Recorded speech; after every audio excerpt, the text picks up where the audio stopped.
మాట్లాడతారు. అందరికీ నమస్కారం. గౌరవనీయులు హరీష్ రావు గారు, వేదిక మీద ఉన్న సోదరులకు అందరికీ. ఉదయం 7 గంటలకే మీరు ఇక్కడికి వచ్చున్నారని తెలిసినప్పుడు సరే కొంత లేడీస్తో సహా పిల్లలతో సహా వచ్చినప్పుడు బాధ అనిపించింది. ఎందుకంటే ఒక సైడ్ ఇల్లు పోతుందనే టెన్షన్, ఒక సైడు ఎవరికి చెప్పాలని ఒక సైడు.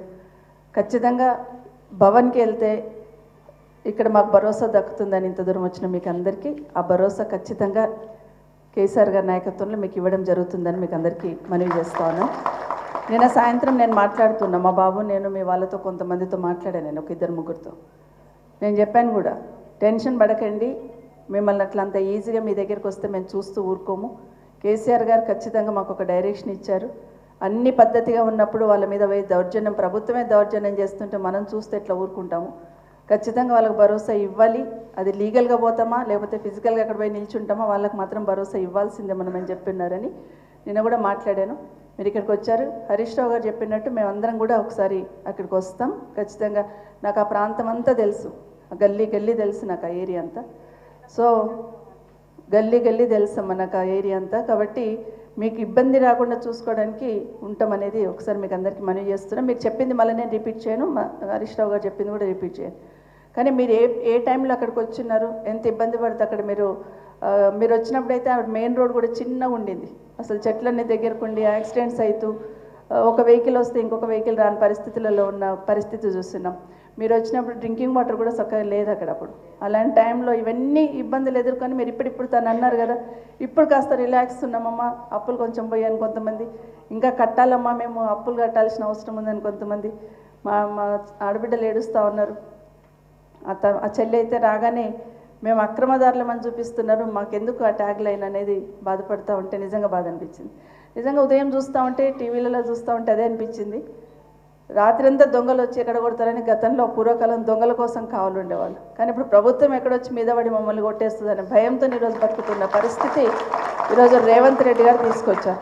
కేసీఆర్ అంటే ఒక భరోసా, కేసీఆర్ పాలన ఒక భరోసాగా ఉన్నామంటే ఈరోజు ఈయన వచ్చిన 9 నెలల్లో ఒక రకమైన రాక్షసానందం పొందుతున్నాడేమో అనిపిస్తుంది. మీరందరూ ఏడుస్తుంటే బాధపడుతుంటే దాంట్లో ఆనందాన్ని పొందుతున్నాడేమో.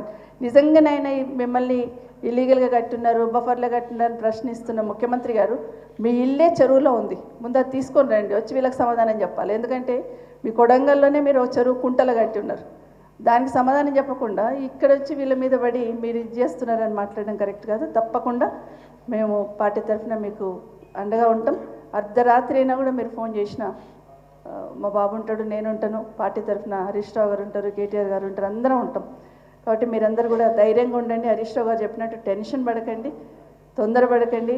ఆరోగ్యాలు ఇది కాకుండా ఖచ్చితంగా లీగల్గా ఫైట్ చేస్తాం, ఫిజికల్ కూడా అక్కడ వచ్చి మీకు నిలిచిన ప్రయత్నం చేస్తాం. బుల్డోజర్ వచ్చింది ఏదైనా వచ్చిందంటే ఆ బుల్డోజర్ కన్నా ముందు మేమే ముందు వచ్చి నిల్చుంటాం, టెన్షన్ పడకండి అని కూడా మీకు అందరికీ మరొకసారి తెలియజేసుకుంటూ, లీగల్గా కూడా మా అడ్వకేట్స్ మా సోదరులు సోదరిమణి కూడా ఉన్నారు, వాళ్ళు కూడా మీకు నంబర్స్ ఇస్తారు. మా నంబర్ అయితే చాలామంది దగ్గర ఉంది, అక్కడ ఆ ఏరియాలో చాలామంది దగ్గర ఉంటుంది.